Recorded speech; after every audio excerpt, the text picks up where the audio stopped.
Bismillahirrahmanirrahim. Assalamualaikum warahmatullahi wabarakatuh. Alhamdulillah, wassalatu wassalamu ala rasulillah. Saya mengucapkan terima kasih kepada para wartawan yang sudi untuk rekam siaran media Yayasan Basmi Kemiskinan pada petang ini 11 hari bulan 11 tahun 2022. Pertama sekali, sebelum saya membacakan visi ini, saya nak mengucapkan terima kasih kepada Yang Amat Berhormat Datuk Seri Ismail Sabri, Perdana Menteri Malaysia, yang Yayasan Basmi Kemiskinan nak minta maaf banyak-banyak kerana mengangkat hal yang sebegini pada di waktu kesibukan Yang Amat Berhormat untuk menentukan negara dapat dalam keadaan stabil dan makmur.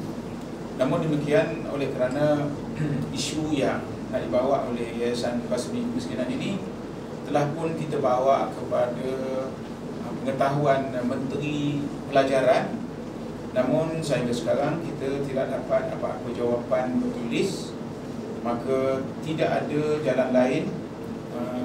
Yayasan Basmi Kemiskinan terpaksa mengangkat perkara ini kepada khalayak dan khususnya kepada Yang Amat Berhormat Perdana Menteri agar dapat campur tangan. Tajuk kepada siaran media ini ialah pemansuhan bantuan makanan asrama atau ringkasnya BMA kepada Asrama Kasih Yayasan Basmi Kemiskinan, menafikan hak makan minum anak-anak yatim dan fakir miskin yang telah dibiayai oleh kerajaan sejak 1995. Tiba-tiba tahun 2022 ditamatkan pembiayaannya oleh Kementerian Pelajaran, yang sepatutnya memberi pengetahuan dan penjelasan pada YBK pada Januari tahun ini, bukan selepas kerja-kerja menyiapkan makanan itu sudah diselesaikan oleh pihak yang menandatangani kontrak dengan YBK dan dengan Pejabat Pendidikan Negeri Selangor. Yayasan Basmi Kemiskinan atau ringkasnya YBK adalah sebuah badan bukan kerajaan, NGO, yang telah beroperasi sejak tahun 1990. Di antara aktivitinya ialah kita ada 2 buah asrama. Satu di Serenda untuk murid-murid daripada tingkatan 1 hingga tingkatan 5. Satu lagi di Sungai Selisik, Tanjung Malim, bagi murid-murid darjah 1 hingga darjah 6. Asrama Kasih yang terletak di Serenda ini beroperasi pada tahun 1994. Semua makan minum dan pembuatan bangunan semuanya dibiayai oleh YBK. Namun alhamdulillah, pada tahun 1995 seorang daripada lembaga pengarah YBK ini adalah bekas timbalan pengarah pelajaran wilayah persekutuan almarhum Tuan Haji bin Selamat bin Amir. Beliau dengan inisiatif dan kenalannya telah berjaya memasukkan asrama ini di bawah pembiayaan asrama desa Negeri Selangor.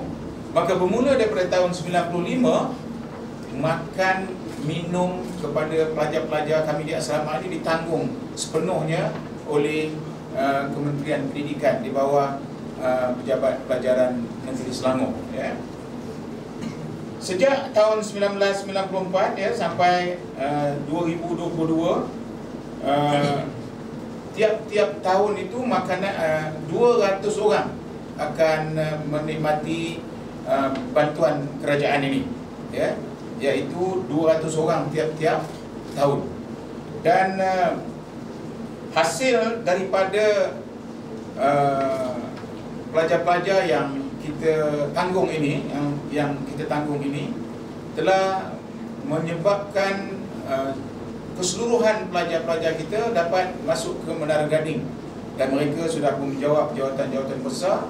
Kerana yayasan inilah Basmi Kemiskinan, kita merasakan apabila anak-anak ini dapat jawatan, dapat kedudukan, dapat rezeki selepas mereka belajar di sini, maka kita menganggap basmi kemiskinan berjalan, iaitu keluarga itu sudah dilepaskan daripada kemiskinan dengan biaya sebanyak lebih kurang 48,000 bagi seorang murid.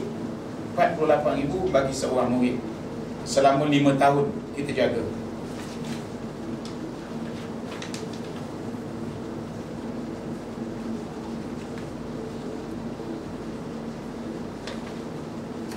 Surat perkeliling, ini dia, surat perkeliling yang membenarkan kerajaan membiayai makan asrama ini ialah surat perkeliling keuangan SPK Bil 8 tahun 2012, garis panduan pengurusan keuangan peruntukan bantuan persekolahan ke sekolah berdasar per kapita dan enrolment murid.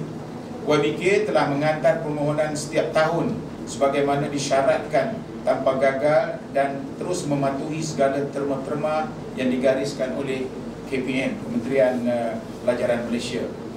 Program BMA atau bantuan makanan asrama ini telah banyak meringankan beban keuangan yang ditanggung YBK, di mana YBK hanya perlu menumpukan perhatian kepada kos operasi yang sama banyak dengan makanan. Kalau makanan 1 juta, maka operasi juga 1 juta. Apa dia operasi? Gaji kaki tangan,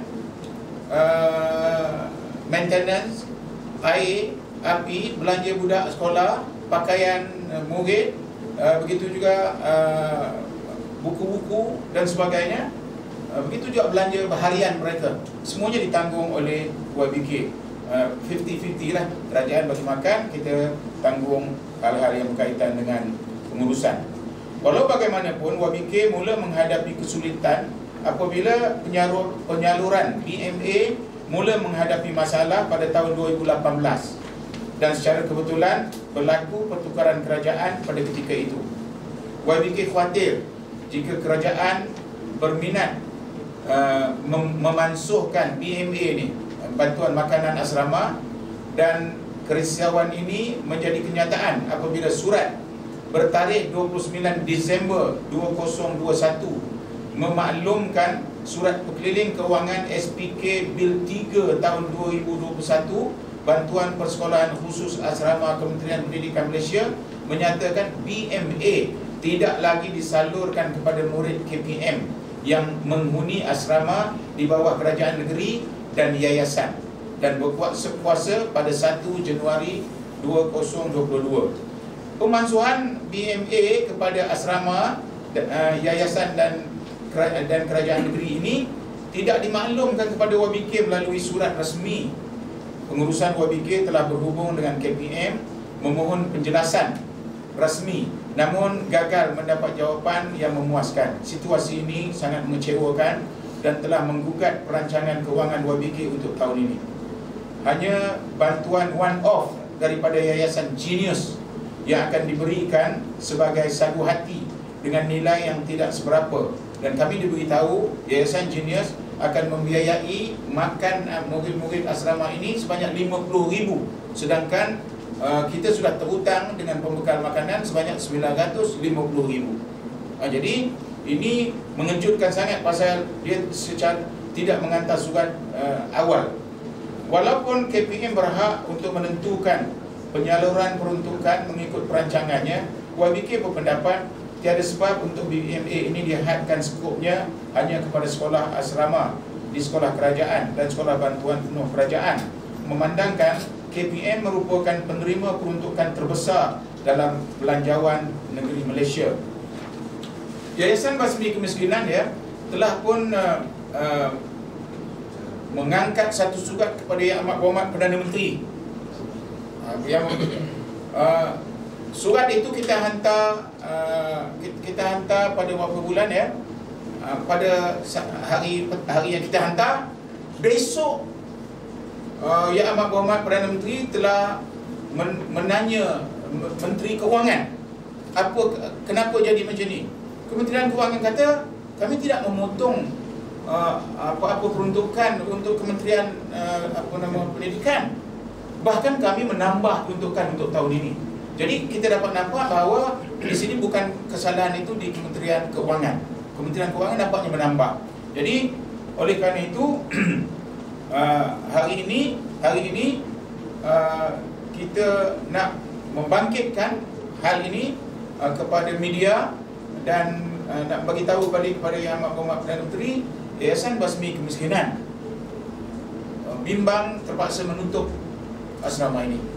Muridnya ada 200 orang dan kalau ini berlaku kita merasakan sangat sedih kerana bagi asrama penuh yang kementerian buat, bagi asrama desa kerajaan tanggung makan, kerajaan tanggung pengurusan, bermakna untuk 200 orang 2 juta kerajaan tanggung. Tetapi dengan membantu yayasan-yayasan buat macam ini, yayasan menanggung gaji pengurusan, tapi dia hanya makan. Bermakna lebih banyak asrama boleh dibuat kalau kita menggunakan pendekatan dengan bersama yayasan ini, berkolaborasi bersama yayasan macam kita buat sekarang. Jadi untuk maksud tersebut saya nak merayu penglibatan Yang Amat Berhormat Datuk Seri Ismail Sabri agar dapat campur tangan. Kami merayu sangat mengikut apa yang kita faham, semua asrama-asrama di bawah yayasan, tuan-tuan, termasuk Yayasan Peyatim Pertubuhan Anak-anak Yatim Malaysia. Ada lagi yayasan-yayasan saya tengok. Saya akan memanggil mereka mesyuarat untuk kita berbincang apa nak buat.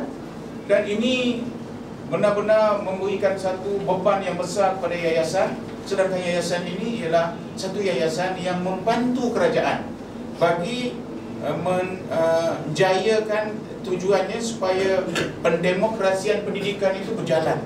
Dan YBK sendiri sudah pun berjaya menjayakan murid-murid yang dari segi hukum adatnya takkan boleh masuk universiti, tapi kita telah dapat membawa mereka menjadi doktor, menjadi engineer, menjadi lawyer.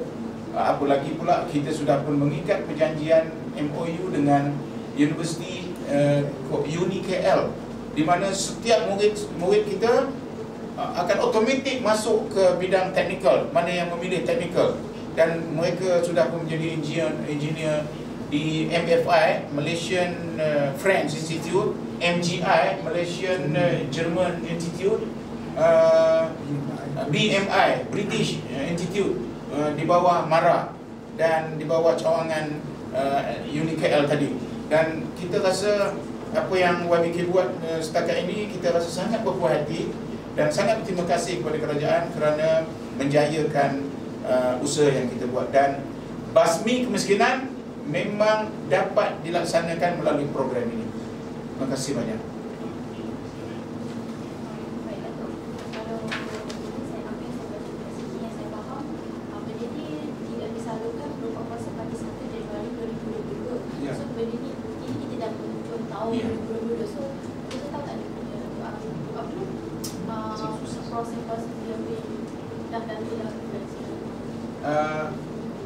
Tender bagi menyediakan makan masak ni sudah pun kita sign pada tahun 21 Januari 21 kepada satu kontraktor di bawah dia ni. Jadi ini semua atas arahan JPS lah, Jabatan Pelajaran Selangor, dan segala borang, segala apa semua pakai kerajaan negeri punya, semua pakai dia punya. Dan masa menemuduga pun menggunakan pegawai dia ada sama masa menemuduga. Jadi penandatangan itu dibuat pada bulan Januari, iaitu patutnya kontrak itu habis pada inilah bulan 12 akan habis. Tetapi kita dapat tahu dia tidak biaya lagi mulai Januari tahun 2002, tapi baru tahu dalam bulan dalam Julai 9 dan baru tengah-tengah. Jadi kita dah tak upaya dan kita sudah pun membuat sedikit ubah suai, di mana kita dah berpakat dengan kontraktor untuk turunkan harga makanan kepada kepada makanan yang sekarang ni pun kesian juga budak-budak ni makan sup dengan roti je. Bagi takut juga kita sebab kita nak sambung dia orang nak ambil SPM ni semua ni. Jadi oleh kerana itu sangat penting, dan kalau sekiranya takdirnya terhenti teruslah, maka pengambilan bulan 1 dan penyambungan budak yang sekarang di tingkatan 1 kan naik tingkatan 2, tingkatan 2 kan naik tingkatan 3, semua ni akan terhenti terus. Kerana tahun depan kita tak dapat mampu untuk nak meneruskan asrama ini. Kementerian Pendidikan semua tak berani bercakap kerana kata ini arahan dari atas. Ini arahan dari atas, dan dia pesan katanya hubungilah pihak-pihak yang ada autoriti. Jadi kita rasa yang autoriti menteri lah. Dulu Mahathir Khalid kita pernah jumpa. Kemudian satu lagi Idris Yusof kita pernah jumpa. Bila jumpa dia, menteri itu terus sign kat kertas tu, sila bayar tu begitu. Mungkin kita dapat bayaran. Tapi yang ini nampak surat yang tak jawab. Ni menteri apa nama? Siapa nama dia? Razi Jidin. Profesor Dr. Razi Jidin, Menteri Pelajaran Malaysia.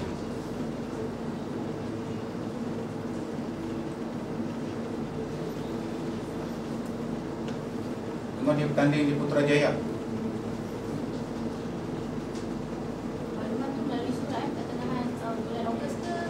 Yang kita dapat cari dalam internet, kita mencari dalam internet, tak ada surat, tak ada langsung. Pihak Jabatan Pendidikan selama sendiri pun tak ada. Dia cakap mulut je.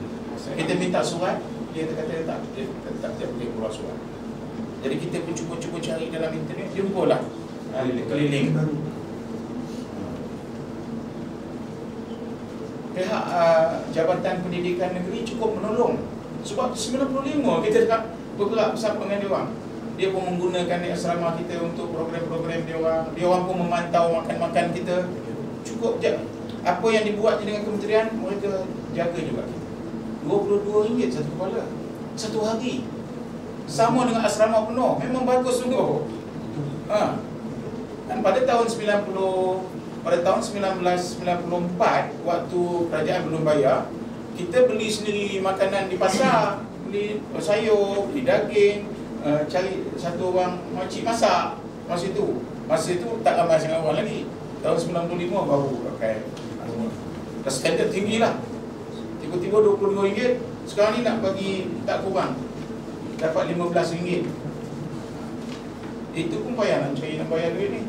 Kita ada RM950,000 yang kita kena bayar. Kalau kerajaan tak bayar, maka kita kena minta tolonglah rakyat jelata. Masuk-masuk ada RM1 seorang, RM1 seorang, bayar hutang.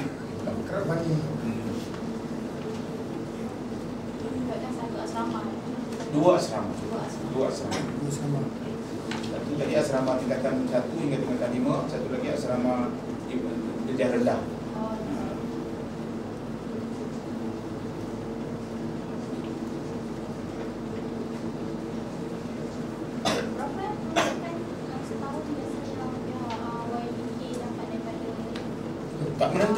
Tak menentu. Tapi saya boleh sebutkan di sini daripada tahun 95 ya. 95 sampai 2021 yang peruntukan kerajaan saja 12.8 juta. Kerajaan saja makan saja. YBK pula biaya bangunan dan maintenance 30 juta.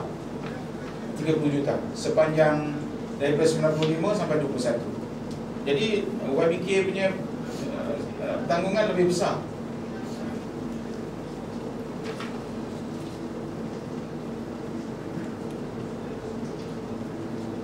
Okey, ada apa lagi?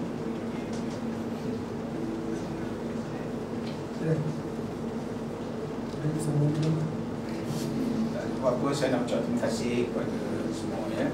Semoga khidmat yang tuan-tuan perempuan buat ni akan banyak menolong budak-budak miskin ni dapat mencapai cita-citanya bagi melepaskan ibu bapa dia orang daripada belenggu kemiskinan.